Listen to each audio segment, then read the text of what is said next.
before we add our rotation component to it, so that the shoulders are set up on this track to where now they can just trace the track back down that we created with the backswing there. All right, what's going on, everybody? Got a video here coming today, one from some requests that I've got, also some issues that I've seen in golf lessons. If our shoulders turn level in the backswing, what does it make us do, and how do we actually go into correcting it, or what are some strategies to correcting it if it is an actual issue?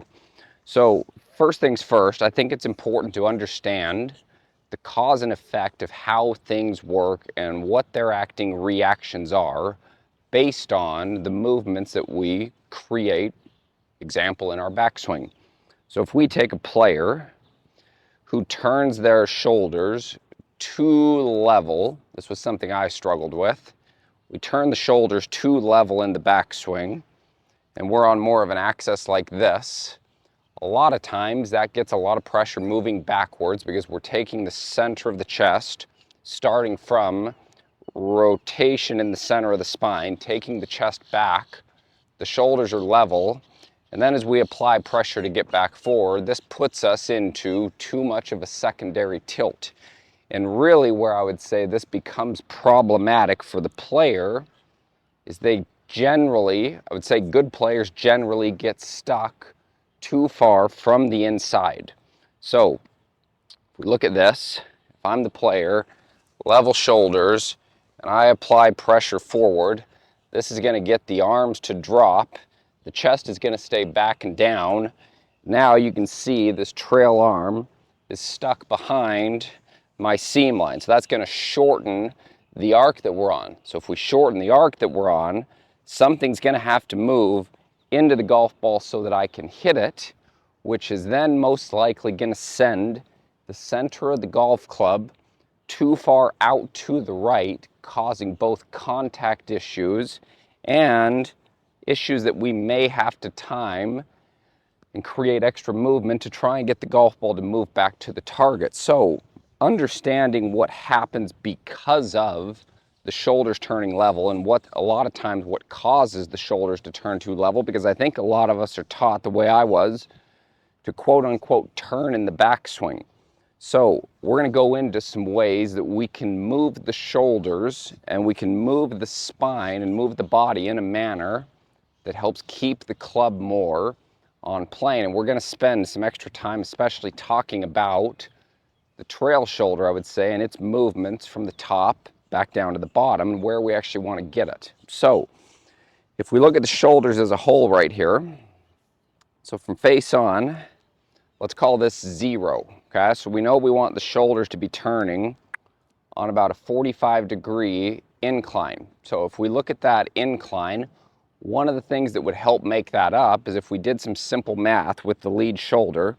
So the lead shoulder needs to work down 8 inches and back 8 inches. So down 8, back 8, that would form a 45-degree angle that would create a shoulder plane that would look more like this, versus starting at 0 with the shoulders and just accessing turn from the spine, which makes this work level. Now, we could also say, I could still turn from the spine and force the shoulders down, but I think a lot of times for majority of players, not for everybody, majority of players, it's kind of the sequence that we move it in that causes the imbalances and causes the loss where we get the club stuck too far from the inside. So I think there's a specific process and a specific order of what we would do with the lead shoulder and how we actually get it to work down, because I think it's more than just saying take the shoulder down. I think it goes a little bit deeper than that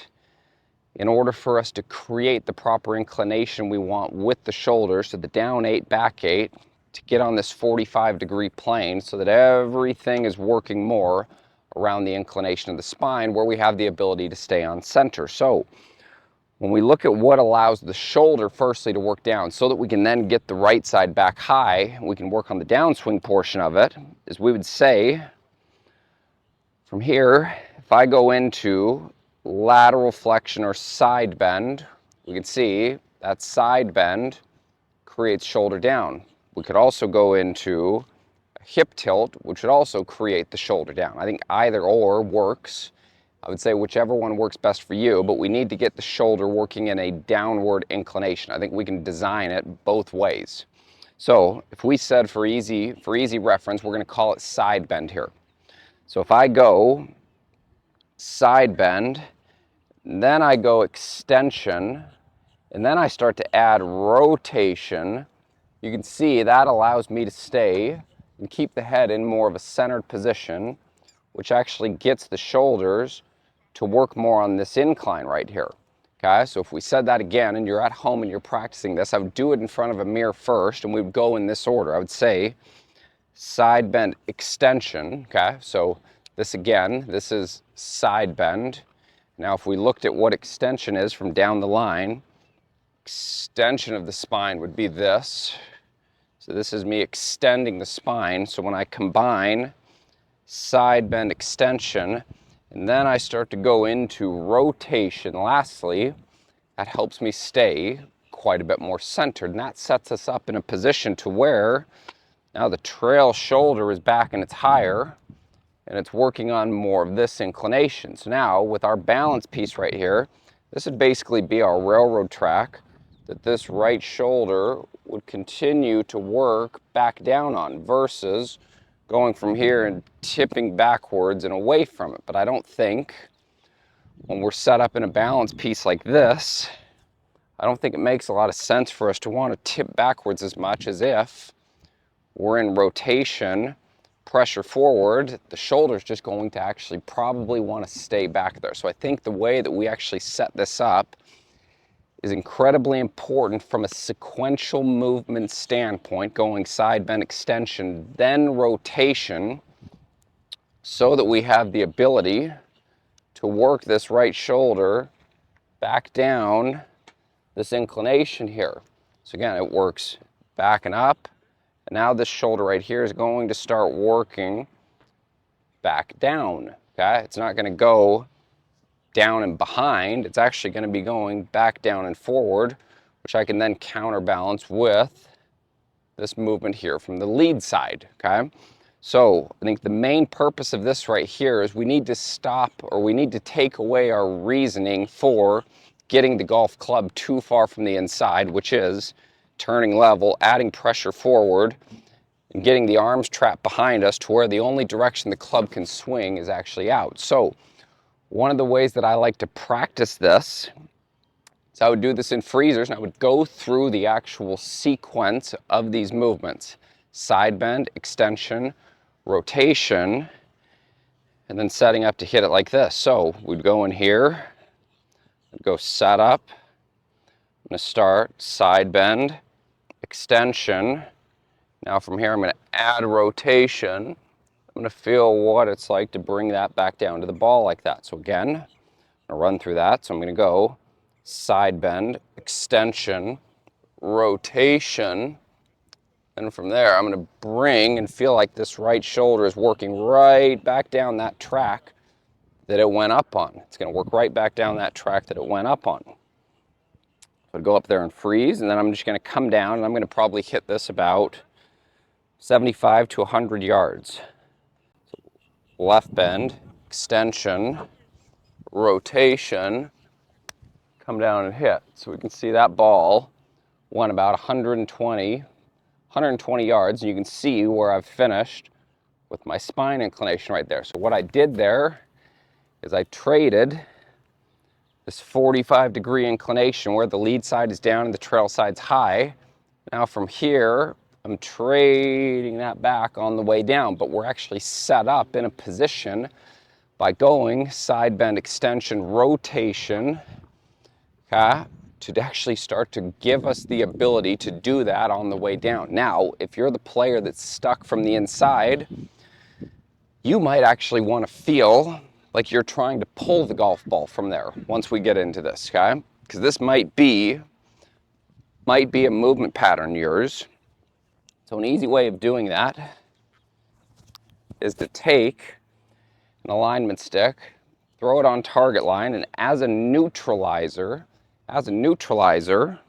See if you can actually get the golf ball from that freezer position to start left, film it, and see where this golf club is pitching from P4 to P5 to P6. If it's going that direction, it's going to be a lot more difficult for us to start at left, and it's probably going to mean that the shoulder inclination was a little bit more level than what we actually wanted. So if I actually started a ball left here, and again, what I like about this, it's going to give me the feeling that this trail side is if I was hitting a hockey shot.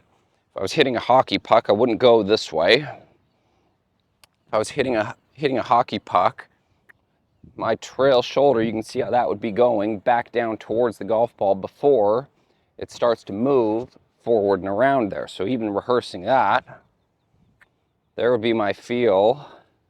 And now we're going to try and start one left. So I'm going to go ball position just behind low point. I'm going to go left bend, extension, rotation. Now I'm going to feel like I can come down and I could start that golf ball left to counter the movement that I usually create if I'm the player that struggles with coming too far from the inside. So it'd be in here, go left bend, extension, rotation. I'm going to come down and start it left. Okay, so I can see that golf ball started more left there. You can see the inclination that I finished in.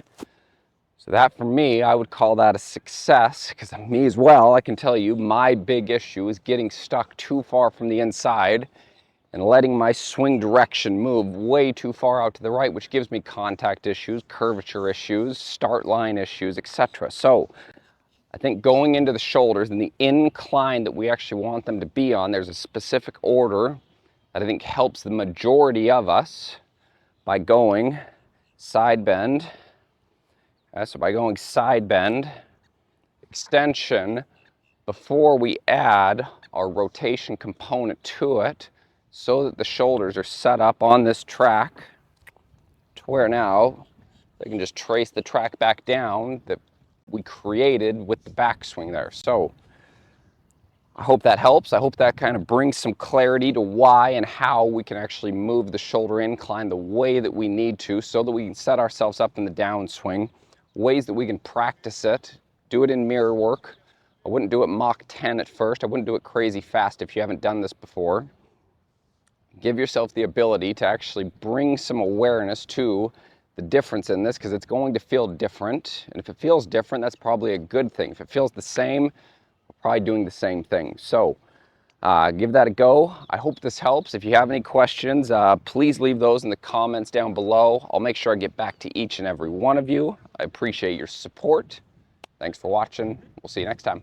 I hope you enjoyed this video here. If you haven't, please click that subscribe button. You can also click the bell right there, and that's going to notify you every time that I release a new YouTube video. Also, if you haven't, check out that last video that I did. It's right here, pinned to the screen. Thank you so much for your support. I really do appreciate you watching.